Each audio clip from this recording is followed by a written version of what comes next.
వి gold trusted gold buyers. మీరు తాకట్టు పెట్టిన బంగారాన్ని విడిపించి ఈ రోజు ఉన్న మార్కెట్ ధరకు కొనబడును.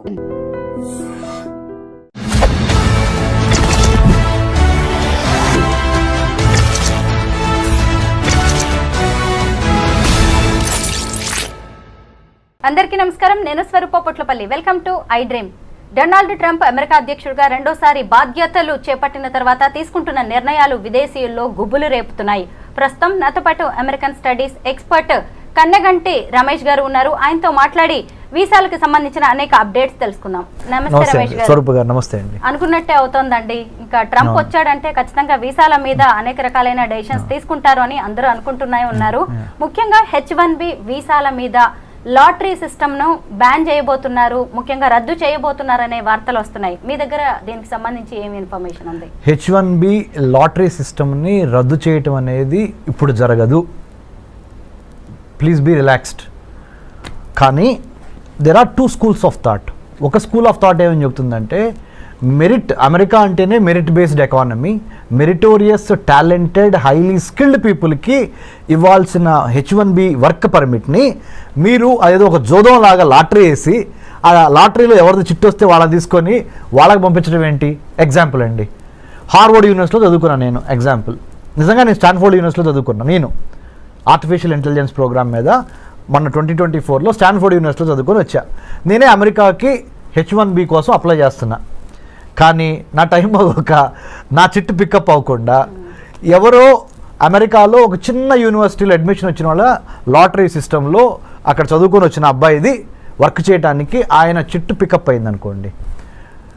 మరి నేను స్టాన్ఫోర్డ్లో చదువుకొని వచ్చాడు, అతను ఏదో చిన్న యూనివర్సిటీలో చదువుకొని వచ్చి ఇద్దరం వెళ్తుంది భుక్తి కోసమే. కానీ నా ఎడ్యుకేషనల్ క్వాలిఫికేషన్స్ అన్నీ పక్కన పెట్టి ఆయనది పికప్ అయింది. అంటే నా మెరిట్ అసలు టెస్ట్ కాకుండానే, నా మెరిట్ జడ్జిమెంట్కి రాకుండానే, దాని పరిగణలోకి తీసుకోకుండానే ఏదో లాటరీ వేసి లాటరీలో చిట్టిస్తే ఎంత పెయిన్గా ఉంటుంది మేడం. ఇది ఒక స్కూల్ ఆఫ్ థాట్, ఒక section of society argument. It should be on merit basis, not on the lottery chit pick up basis. Second rung of people ఏం చెబుతున్నారంటే, వర్ణాలు, వర్గాలు, తరతమ భేదాలు, ఉన్నోళ్ళు లేనోళ్ళు ఇవన్నీ మాకు సంబంధం లేదు. చిట్ ఎవరికి వస్తే వాళ్ళకి కూడా వదిలిపోయాయి, ఈజీ అవుద్ది. మేము అప్పుడు ఫెయిర్గా ఉన్నట్టు ఉంటుంది, జడ్జిమెంట్గా ఉన్నట్టు ఉంటుంది. అంటే we are not being judgemental, we are very fair and transparent. Whoever chits like chit gets picked up or lottery gets picked up, he or she will get the H1B permit. So ఇదే fair model అని కొంతమంది. So ఇటువేమో merit అని, ఇటువైపు ఏమో lottery based అని. చివరికి ఇప్పుడు 2025 హైదరాబాద్లో ఐ డ్రీమ్ స్టూడియోలో స్వరూప పొట్లపల్లి గారితో నేను కూర్చొని రమేష్ కన్నగంటి మాట్లాడుతున్న ఈ తరుణంలో ఇప్పుడు ఉన్న రూల్ ఏంటి అంటే, చిట్టు ద్వారానే, లాటరీ ద్వారానే పికప్ అయ్యేదే H1Bకి వెళ్తుంది. కానీ ఇంకా అది రద్దు కాలేదు ఆ system. This is the fact. కానీ మనలాంటి వాళ్ళం మాట్లాడుకున్నప్పుడు ఖచ్చితంగా ఒక టాలెంట్ అనేది లక్ డిసైడ్ చేయకూడదు. అవును కదా. మరి ఇప్పుడు ఈ లాటరీ సిస్టమ్ తీసేస్తే మంచిదంటారా, తీయకపోతే మంచిదంటారా? ప్లస్లు ఏంటి, మైనస్లు ఏంటి? చాలా మంచి ప్రశ్న, చాలా తెలివైన ప్రశ్న అడిగారు మీరు. అంటే పబ్లిక్ పల్స్ కూడా ఇలాంటి ప్రశ్న కోసం ఎదురు చూస్తూ ఉండుంటుంది. ఒక మెరిటోరియస్ స్టూడెంట్గా కింద నుంచి చదువుకొని, అంటే స్కాలర్షిప్స్ మీద, మెరిట్ మీద చదువుకొని పైకి వచ్చిన వాడిగా ఆబ్వియస్లీ నా personal opinion, I will vote for the merit based system. కానీ life is not fair. Life is not bed of roses. Life cannot be in black and white. There are areas of grey, right? There are colors of grey. కాబట్టి ప్రస్తుతానికి ఒక కొత్త model evolve అయ్యే వరకు we have to follow this model only. This model indicates lottery system of H1B, so that I'm not being partial, I'm not being judgmental, I'm not being selective, I'm not being biased అనేది crystal క్లియర్గా ఉంది. కానీ this is not fair. ఎందుకు? మీరు అన్నట్టుగా talent ఒకటి, luck ఒకటి. నా లక్ బాగుండి నాకు వచ్చింది, నా టాలెంటెడ్ రాలా. మరి రేపు నన్ను తీసుకునే ఎంప్లాయర్ ఉన్నాడు అనుకోండి, అక్కడ అమెరికాలో పెద్ద కంపెనీ ఇన్ఫోసిసే ఉందనుకోండి మేడం, లేకపోతే బిల్ గేట్స్ మన మైక్రోసాఫ్టే ఉందనుకోండి మేడం. నేను లాటరీ ద్వారా పికప్ అయ్యి వచ్చాను, నేను మెరిట్ బేస్డ్ మీద రాలా. అంటే నేను చదువుకుంది స్టాన్ఫోర్డ్ యూనివర్సిటీ, లెక్క ప్రకారం నాకు రావాలి, కానీ నాకు రాలేదు. కానీ ఎవరో ఒక చిన్న యూనివర్సిటీలో చదువుకో, అంటే ఇక్కడ మీరు ఇంకొకటి ఆర్గ్యూ చేయొచ్చు వేరే వాళ్ళు ఏమని అంటే పెద్ద పెద్ద బ్రాండెడ్ యూనివర్సిటీలు చదువుకున్న వాళ్ళకి మాత్రమే తెలివితేటలు ఉంటాయా, చిన్న చిన్న పల్లెటూరు నుంచి లేకపోతే సెకండ్ రంగ్ కాలేజెస్ యూనివర్సిటీస్ నుంచి వచ్చిన వాళ్ళకి తెలివితేటలు ఉండవా అనే ప్రశ్న గ్యారంటీగా లేవనెత్తారు. So nothing is perfect. Every set of judgemental or measuremental basis has its own little bit of fallacies అంటే mistakes, little bit of weaknesses, little bit of shortcomings. ఓవరాల్గా బై అండ్ లార్జ్ ఎవరికి ఎక్కువ న్యాయం జరిగిద్దో ఆ సిస్టమ్ని మనము adopt చేసుకోవాలి. It will take little more time to come to that మెరిట్కి లక్కి ఆర్ మెరిట్కి లేదా వర్గ భేదాలకి అతీతంగా వచ్చే విధంగా ఒక న్యూ H1B సెలక్షన్ ప్రాసెస్ని డిజైన్ చేసి డెలివర్ చేసే ఆ 3D రావాల్సిన అవసరం ఉంది. దాంట్లో భాగంగా మేధావులంతా కూర్చొని పాలసీ మేకర్సు, ఎడ్యుకేషనిస్టులు, ఇండస్ట్రియలిస్టులు అందరూ కూర్చొని ఒక న్యూ సిస్టమ్ని బయటికి తీసుకురావాల్సిన అవసరం ఉంది. How do you accommodate A competent, A transparent, A meritorious, A talented guy or girl to work in the United States of America based on the merit base, not on the luck base. ఆ సిస్టానికి రావడానికి we are evolving. ఎందుకంటే Rome is not built over night కదా, తప్పులు జరుగుతూ ఉంటాయి, నేర్చుకుంటూ ఉంటాం, వాటిల్లో నుంచి ఇవాల్వ్ అయి వస్తూ ఉంటాం. ఐఎమ్ షూర్ స్వరూప గారు in the days to come in very near future I think United states customs and immigration agency will go in to that direction under the department of homeland security. H1B వీసాలో కొత్తగా ఏమైనా మార్పులు తీసుకొచ్చే chances ఉన్నాయంటారా? I think that's a smart question again. You know why? Given the Immigration and Customs Enforcement Agency, given the United States Customs and Immigration Office, given the new geopolitical geostrategic realities of Russia Ukraine on the one hand, Israel Palestine on the other hand, North Korea South Korea, China Taiwan, ఇవన్నీ global flash points, గొడవలు జరుగుతున్నాయి, యుద్ధాలు జరుగుతున్నాయి. వీటన్నిటికీ తోడుగా post COVID-19 world ఆర్డర్లో Covid తర్వాత వచ్చిన ప్రపంచంలో రాజకీయ, ఆర్థిక, సామాజిక, సాంఘిక పరమైన మార్పులు ప్రస్ఫుటంగా కనపడుతున్నాయి. ఆర్థికంగా అమెరికా కుదేలవుతున్న దశ ఇది. For your kind information, America ఆర్థిక బలాలన్నీ వీగిపోతున్నాయి. The economic tremors, the political tremors, the technological tremors are really shifting the pendulum in the other direction. Asia ప్రాంతంలో ఉన్న చైనా వైపుకి ప్రపంచ ఆర్థిక, రాజకీయ, వర్తక, వాణిజ్య, వ్యాపార సంబంధాలు చైనా వైపుకి ఇన్ ఫేవర్గా పవనాలు ఇటు మూవ్ అవుతున్నాయి. మంచికో చెడుకో we have to wait and see. But having known this fact, United States of America has got a wake up call. అందుకని మన ట్రంప్ గారు కూడా అన్నారు, hey it's a wake up call from China, People's Republic of China. You know what is it? DeepSeek R1 అనే ఒక కొత్త AI మోడల్ని, chat bot ఇప్పుడు ఏదైతే ఉందో చాట్ GPT లాంటి ఒక మోడల్, కొన్ని $1 బిలియన్ ఖర్చు పెట్టి చాట్ GPTని మనం తయారు చేస్తే అలాంటి దాన్ని DeepSeek R1 అనే ఒక మోడల్ని చైనా వాడు $5.5 మిలియన్ తయారు చేశాడు. మనమేమో దాని మీద 100 కోట్లు 1000 కోట్లు ఖర్చు పెడుతున్నాం. మనకేమన్నా పిచ్చి పట్టిందా, లేకపోతే మనకేమన్నా తెలివితేటలు లేవా అని మనల్ని మనం ప్రశ్నించుకోవాల్సిన అవసరము, అఘాయిత్యము, సందర్భము ఏర్పడినవి అని సాక్షాత్తు 47th president of the United States of America Donald Trump has given a public statement. అంటే చైనా మ్యానుఫ్యాక్చరింగ్ స్పేస్ని, సైబర్ స్పేస్ని, మ్యారిటైమ్ స్పేస్ని, పొలిటికల్ స్పేస్ని, సర్వీస్ సెక్టర్ స్పేస్ని ఆక్యుపై చేస్తుంది. ఎన్లార్జ్మెంట్, ఎంట్రాప్మెంట్, ఎన్సర్కిల్మెంట్ అనే 3 విధానాల ద్వారా ప్రపంచంలో ఉన్న వర్తక, వాణిజ్య, వ్యాపార, సాహిత్య, రాజకీయ రంగాల్లో, ఆర్థిక రంగాల్లో తనదైన ముద్ర వేసుకోవటానికి చైనా నడుం బిగించి ఎన్లార్జ్మెంట్, ఎంట్రాప్మెంట్, ఎన్సర్కిల్మెంట్ అనే 3 స్ట్రాటజీల ద్వారా చాప కింద నీరులాగా ప్రవహిస్తున్న తీరుని అమెరికా గ్రహించింది. అమెరికాతో పాటు ఇండియా గ్రహించింది. ఇండియాతో పాటు ఆస్ట్రేలియా, జపాన్, మిగతా దేశాలు కూడా గమనించినాయి. ఈ 4 దేశాల పేర్లు ఎందుకు ప్రస్ఫుటంగా ప్రస్తావించానంటే మేడం గారు, స్వరూప గారు, India, Australia, Japan, United states ఈ 4 కలిపి ఈ చైనాని ఎదుర్కోవటానికి క్వాడ్గా ఏర్పడింది. QUAD అంటే 4 చతురస్రాకారంలో ఈ 4 దేశాలు ఈ చైనా ఎదుర్కోవటం కోసం ఇందాక మీకు చెప్పాను spaces, manufacturing space, cyber space, maritime space, service sector space and political space, వీటిని కాపాడుకోవాలి దీని నుంచి, చైనా నుంచి అని ఈ 4 దేశాలు జతగట్టినాయి.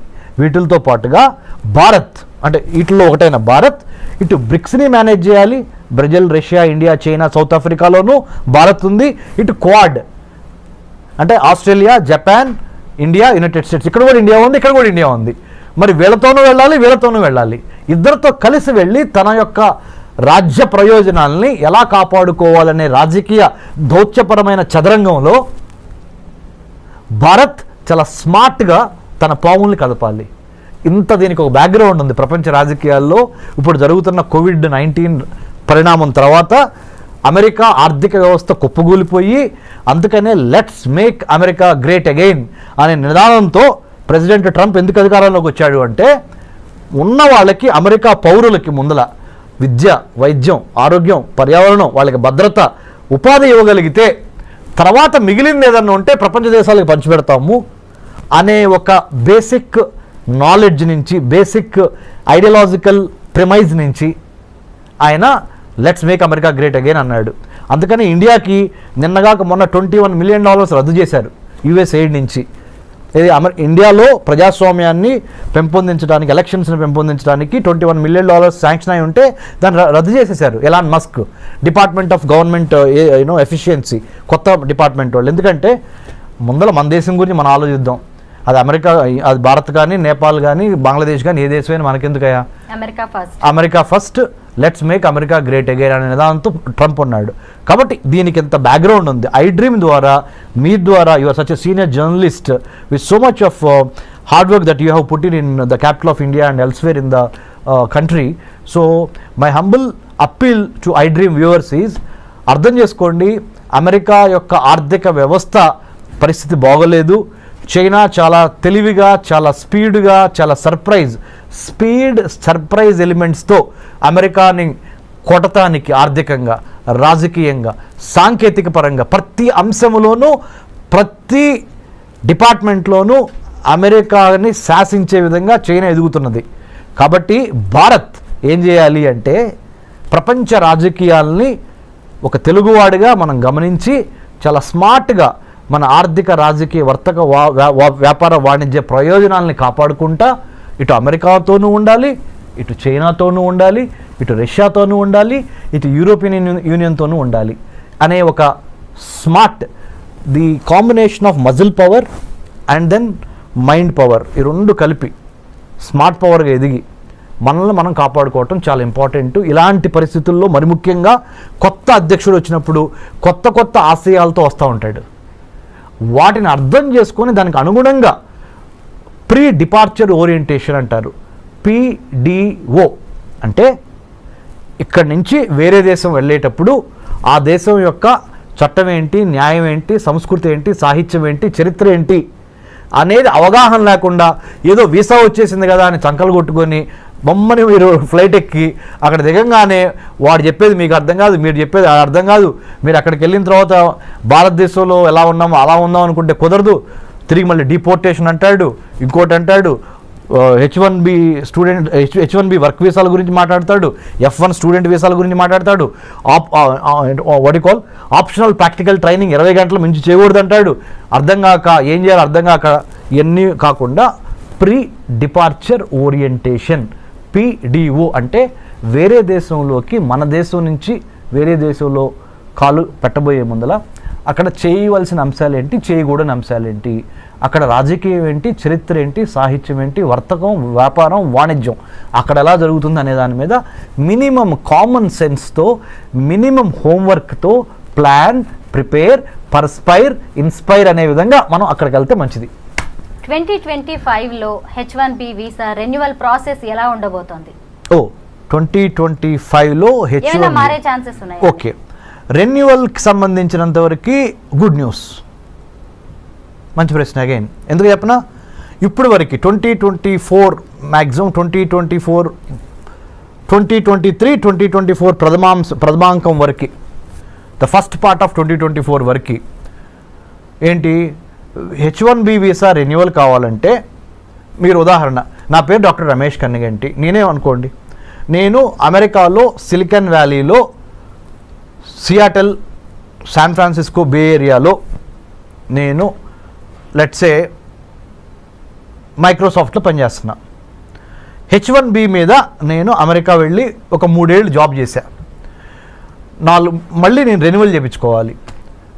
అక్కడి నుంచి ఇండియా వచ్చి ఇండియాలో కొన్నాళ్ళు గడిపి మళ్ళీ I have to renew my H1B. దానికి సొంత దేశానికి తిరిగి రావాల్సి వచ్చేది.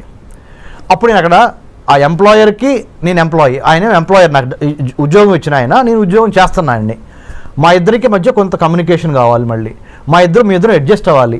నిన్నటి వరకు అక్కడ జాబ్ చేస్తా, ఒకేసారి మళ్ళీ ఇండియా వచ్చి ఇండియాలో మళ్ళీ ఫుడ్, క్లైమేట్ ఇవన్నీ అడ్జస్ట్ అయ్యి మళ్ళీ ఇక్కడి నుంచి మళ్ళీ అదే జాబ్కి వెళ్ళేటప్పటికి కొంత టైం పట్టేది. సో ఇదంతా ఎందుకు టైం వేస్ట్ బ్యాచ్ అని ప్రధానమంత్రి మోడీ గారు ఎప్పటి నుంచో అమెరికన్ ప్రెసిడెంట్ బైడెన్ని అడిగారు, ఇప్పుడు ట్రంప్ గారిని మొన్న కూడా అడిగారు, మీరు H1B రెన్యువల్ అమెరికాలోనే ఉండి మా భారతీయులకి రెన్యూ చేసుకునే అవకాశం ఇవ్వండి అనగానే వాళ్ళు ఒప్పుకున్నారు. ఇప్పుడు now they are going to give us the chance to renew our H1B by being in the United States of America. You don't need to come back to India. H1B visa మీద ఉన్న వారికి జన్మతః వచ్చే ఈ పౌరసత్వ రద్దు అనేది కూడా వాళ్ళ మీద ఎలాంటి ప్రభావం చూపించే అవకాశం ఉంది? అంటే H1Bని ఒక్క నిమిషం పక్కన పెడితే స్వరూప గారు, మొన్నటి వరకు 1789 జార్జ్ వాషింగ్టన్ ప్రథమ American president, 47th president of the United States of America Donald Trump ప్రమాణ స్వీకారం ముందల వరకు, అంటే జనవరి 2025 జనవరి 20 వరకు ఏంటంటే, ఆ దేశంలో కనుక ఒక ప్రెగ్నెంట్ లేడీ జన్మనిస్తే ఆటోమేటిక్గా అబ్బాయికి కానీ అమ్మాయికి కానీ ఆ అమెరికన్ పౌరసత్వం వచ్చేసేది. కానీ ట్రంప్ ఏం చేశాడు, అమెరికన్ పౌరసత్వం ఇవ్వటం ఈజీ, కానీ పౌరసత్వం ఇచ్చిన తర్వాత బెనిఫిట్స్ కూడా ఇవ్వాల్సి వస్తున్నాయి.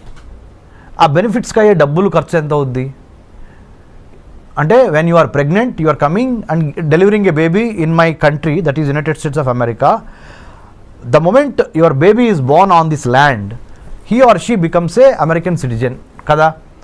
మరి అమెరికన్ సిటిజన్ని మళ్ళీ ప్రొటెక్ట్ చేసుకోవాల్సిన బాధ్యత ఎవరిది? నాదే కదా, అంటే being the American president. So దానికి అయ్యే ఖర్చు ఎంత, దానికి అయ్యే నా బరువు ఎంత, బాధ్యత ఎంత అని వాళ్ళు బేరీజ్ చేసుకొని, ఎందుకంటే ఆయన బిజినెస్ మ్యాన్ కదా, బేరీజ్ వేసుకొని నా వల్ల కాదు బాబు, ఇక నుంచి ఏం చేద్దామంటే అమెరికాలో వచ్చి అమెరికన్లో డెలివరీ అయిన ఏ బేబీకైనా 2-3 కండిషన్స్ పెడుతున్నా. తండ్రి కానీ తల్లి కానీ పౌరసత్వం అయినా అయి ఉండాలి, లేదా గ్రీన్ కార్డ్ అయినా అయి ఉండాలి, లేకపోతే మీకు మీ అబ్బాయికి కానీ అమ్మాయికి కానీ నేను ఇక్కడ పౌరసత్వం ఇవ్వలేను. మీరు ఏదో విజిటర్ వీసా మీద వచ్చి, స్టూడెంట్ వీసా మీద వచ్చి, J1 వీసా మీద వచ్చి, L1 మీద వచ్చి, M1 వీసా మీద వచ్చి ఇక్కడ మీరు మీ అబ్బాయి అమ్మాయి ఇక్కడ పుడితే మొన్నటి వరకు అయితే చెల్లింది పౌరసత్వం వచ్చేది, ఇప్పుడు నా వల్ల కాదు. Because America doesn't have that kind of money or that kind of wherewithal to protect your child, because I have to give you all the American సిటిజన్షిప్కి ఉన్న బెనిఫిట్స్ అన్ని ఇవ్వాల్సి వస్తుంది. I'm not in a position for the time being. రేపొద్దున వేరే president వచ్చిన తర్వాత, president ట్రంప్కి ఇది సెకండ్ టర్మ్, ఫైనల్ టర్మ్, రేపొద్దున వేరే ప్రెసిడెంట్ వచ్చిన తర్వాత ఆయన మారిస్తే నాకు సంబంధం లేదు. నేను దిగిపోయే వరకు, అంటే 2025 నుంచి అనదర్ 4 years 2029 వరకు నేను మట్టికి మీకు అమెరికా పౌరసత్వం ఇవ్వలేను. బర్త్ రైట్ సిటిజన్షిప్ అనేది మీ బర్త్ రైట్ అని మొన్నటి వరకు అన్నారు కదా, అది ఇప్పుడు కాదు. మీకు బర్త్ రైట్ కావాలి, సిటిజన్షిప్ కావాలి అంటే అమెరికాలో కొన్ని కండిషన్స్ ఉన్నాయి. కండిషన్ నెంబర్ 1, భార్యాభర్తల్లో ఒకళ్ళకి పౌరులై ఉండాలి, అమెరికా పౌరులు. రెండో కండిషన్, కనీసం గ్రీన్ కార్డ్ అయి ఉండాలి. ఈ 2 కండిషన్స్ పెట్టారండి. Thank you so much Ramesh గారు. థ్యాంక్ యూ స్వరూప గారు, థ్యాంక్ యూ వెరీ మచ్.